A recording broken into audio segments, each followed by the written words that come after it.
शांति शांति शांति।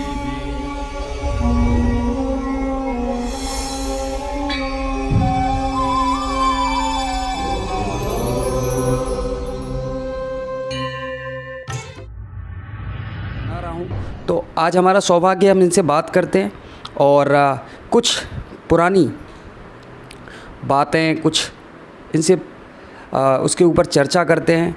तो चलिए आइए माता जी से बात करते हैं और कुछ चीज़ें जानते हैं। तो माता जी,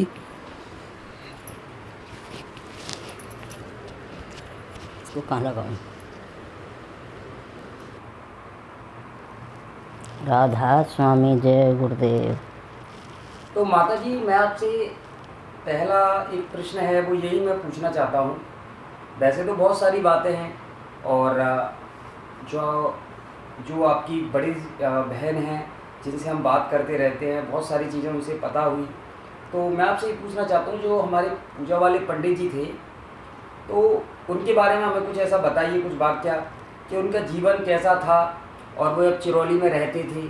तो उनके बारे में मतलब हम जानना चाहते हैं कि वो कैसे थे। तो आप थोड़ा उनके बारे में हमें बता सकें तो प्लीज़ हमें बताइए। पूजा वाले पंडित जी कि मैं छोटी लड़की हूँ, एक लड़की मथुरा में रहती हैं बड़ी। हमारे पिताजी जो थे बहुत सीधे और बहुत सरल स्वभाव के थे, बहुत अच्छे थे। उनको गांव में रह के, चिरौली में रह के पंडिताई करते थे। आसपास के गांव में पंडिताई के लिए जाया करते थे और चिरौली में रह के उन्होंने बचपन से जीवन व्यतीत किया। उसके बाद फिर जो है ना दादा गुरु जो थे हमारे बाबा, उन्होंने सन 48 में शरीर छोड़ दिया। उसके बाद फिर जो है ना स्वामी जी, दादा गुरु के 3 भंडारे चिरौली में हुए। अच्छा। तो माता जी, जो 3 भंडारे चिरौली में हुए थे तो उसके बाद फिर जो पूजा वाले पंडित जी थे वो शायद मथुरा। तो हाँ, तो ये स्वामी जी थे ना, तो इन्होंने कहा कि पंडित जी चिरौली में आपकी कोई खेती बाड़ी नहीं है, कुछ नहीं है, तो आप चिरौली में क्या करेंगे? कृष्णा नगर में इतना बड़ा आश्रम है, तो आप वहीं रहिए और आप सब बच्चों को लेके वहीं चलिए। तो हम लोग जो है ना सन 54 में ये भंडारे के टाइम पर हम लोग सब चिरौली छोड़ के और हम कृष्णा नगर में रहने लगे। कृष्णा नगर मथुरा में रहने लगे। वहाँ पर हमारे पिताजी जो पंडिताई भी करते थे और फिर स्वामी जी के साथ सत्संग भी करते थे। बहुत काफ़ी साल ऐसे बीत गई। अच्छा माता जी, जो हमारे पूजा वाले पंडित जी थे तो उनका कुछ ऐसा जीवन में कुछ ऐसे कोई पल ऐसा जो आपको याद हो, जो आप बताना चाहो? हमारे जितने भी जो गुरु भाई हैं, जो सत्संगी हैं, जो आपको देख रहे हैं, कुछ ऐसी चीज़ें जो अभी तक किसी को नहीं पता हो तो आप बता सको तो। पिताजी हमारे बहुत ही सज्जन, बहुत प्रेमी आदमी थे। स्वामी जी जब हमारी माता रहे वहाँ पर, सब लोग कृष्णा नगर में आराम से रहते थे।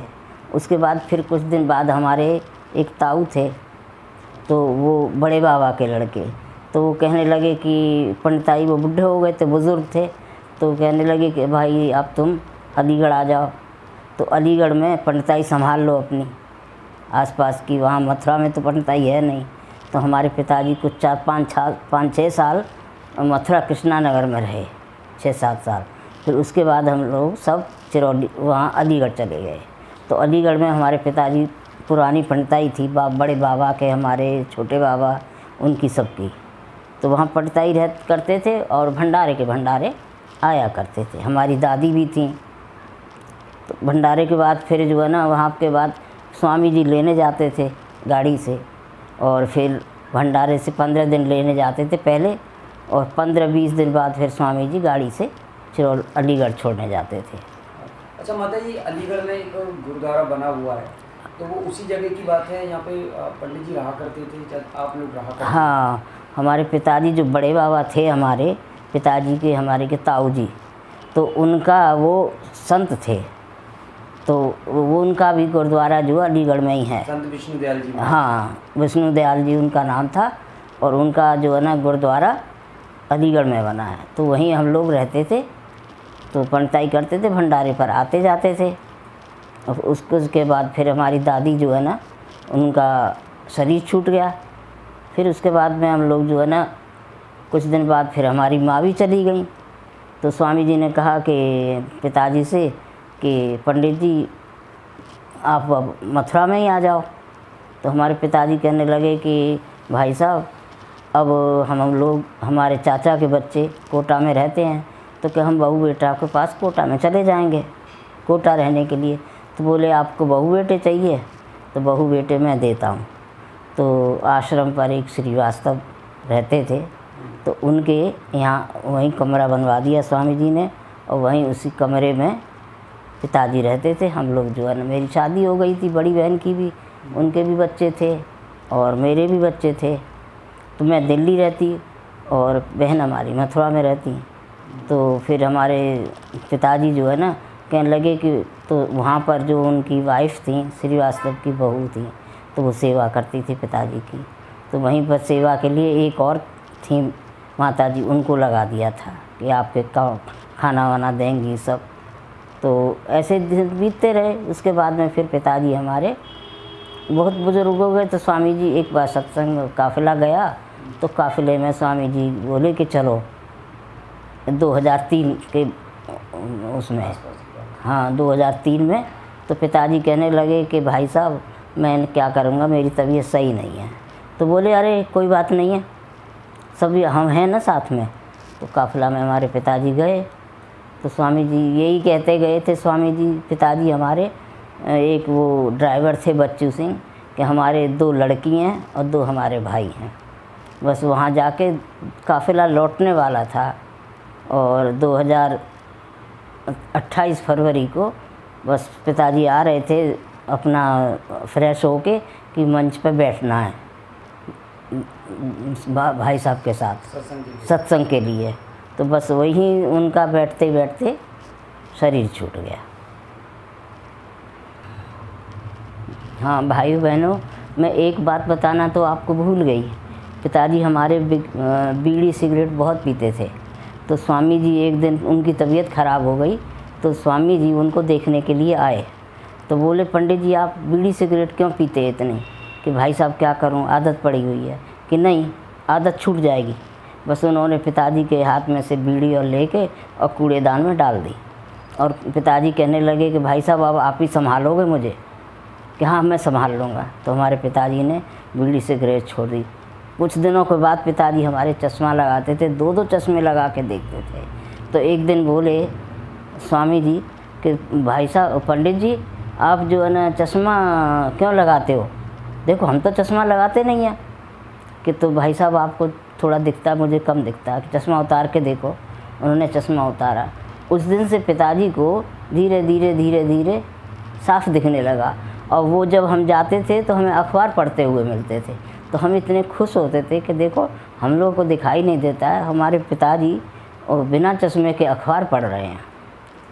तो ऐसी कुछ बातें थी। ऐसी कुछ बातें थीं। लेकिन ये कि अच्छा माता जी, एक बात तो मैं आपसे पूछना चाहता हूँ, जैसे कि अब आप दर्शन करने के लिए मथुरा आश्रम जाते हो आप? हाँ मथुरा जाते हैं। वैसे ज़्यादातर तो रहने के लिए तो 4-6 दिन भंडारे में जाते हैं, दादा गुरु के भंडारे पर। और वैसे हम जो है ना कभी महीने में, 2 महीने में, 4 महीने में जब मौका मिलता है बच्चों को लेके दर्शन करने जाते हैं मंदिर में, और दर्शन करके वापस आ जाते हैं। अच्छा माता जी, मैं एक चीज़ और भूल गया, सॉरी, मैं एक चीज़ और भूल गया, मैं आपका नाम भूल गया। मैं तो जानता हूँ नाम, लेकिन मैं चाहता हूँ कि आप जो हमारे प्रेमी सत्संगी देख रहे हैं, तो मैं चाहता हूँ कि आप अपना एक बार नाम बता दें, जिससे कि वो आपको जान पाएँ कि हाँ ये उनकी छोटी लड़की है। मैं, हमारे पिताजी जो पंडित जी थे, दादा गुरु के बेटे, उनकी मैं 2 लड़कियाँ, एक बड़ी लड़की हैं वो मथुरा में रहती हैं, मैं दिल्ली में रहती हूँ। और उनका नाम चित्रा है, मेरा नाम शकुंतला है। अच्छा अच्छा अच्छा। अच्छा माता जी, ये तो बात हो गई आपके जो पिताजी थे, जो दादा गुरु के सबसे बड़े लड़के थे। अच्छा मैं एक चीज़ आपसे और पूछना चाहता हूँ कि जब स्वामी जी थे और आपके पिताजी थे, उस टाइम में और आज के टाइम में आपको कैसा फ़र्क दिखता है? कुछ फ़र्क दिखता है कि हाँ तो मैं उसके बारे में आपका थोड़ा सा। फ़र्क तो बहुत है, क्योंकि पिताजी थे, माँ बाप का प्यार होता है, स्वामी जी का जो है ना दर्शन मिल जाते थे तो मन जो है ना बहुत खुश हो जाता था देख के। अब वहाँ पर न तो स्वामी जी दिखते हैं और न पिताजी दिखते हैं, तो वहाँ जाने में थोड़ा सा दुख होता है मन में। लेकिन वहाँ मंदिर के अंदर जाते हैं तो अपने दादी बाबा के दर्शन करते हैं तो मन जो है ना साफ खुश हो जाता है। इसीलिए हम लोग जो है ना 2 महीने में 4 महीने में कि माँ बाप नहीं हैं तो दादी बाबा तो हैं हमारे, तो दर्शन करने चाहते हैं। अच्छा माता जी, मैं आपसे एक लास्ट प्रश्न पूछना चाहता हूँ। ये जो हमारे जितने भी सत्संगी प्रेमी देख रहे हैं तो वो आज आपको देख के बड़ा खुश हुए होंगे। और प्रेमी सत्संगी को मैं आपको एक बात और बता दूँ कि मैं अकस्मात दिल्ली आया हुआ था, तो मेरी तमन्ना थी माता जी से मिलने के लिए, तो मैंने सोचा मैं इनसे मिलता हूँ और बात करता हूँ। तो मैं यही माता जी से कहना चाहता हूँ कि जितने भी हमारे प्रेमी सत्संगी आपको देख रहे हैं तो आप उनसे क्या कहना चाहती हैं? मेरी सबसे भाइयों बहनों सबसे यही प्रार्थना है कि स्वामी जी कहते थे कि जो कुछ है तो ये मत समझना मेरे जाने के बाद में कि आश्रम पे यहाँ कुछ नहीं है, जो कुछ है इस मंदिर में है। जो भी आओ मंदिर के दर्शन ज़रूर करो। तो हम लोग जो है ना मंदिर जाते हैं, दर्शन करते हैं, और सबसे यही प्रार्थना है कि सब भजन करो, ध्यान करो, उनका मालिक करो। आज भी स्वामी जी शरीर छूट गया है लेकिन आज भी हमारे साथ हैं, तो इसीलिए प्रार्थना है कि सब लोग भजन करो, सुमिरन करो, शाकाहारी रहो, और जो है ना अपने कोरोना के उसमें अपना मास्क लगाओ, और सब अपने जिस तरह से बताया जाता है सब रहो अच्छी तरह से। गुरु महाराज को आत्मा को शांति मिलेगी उनकी को। राधा स्वामी जय गुरुदेव। तो मेरे प्रेमी भाइयों, अब हम वीडियो को यहीं पे समाप्त करते हैं, और ये वीडियो आपको कैसी लगी हमें ज़रूर बताना कमेंट करके। तो आप सभी को मेरा प्यार भरा राधा स्वामी और जय गुरुदेव।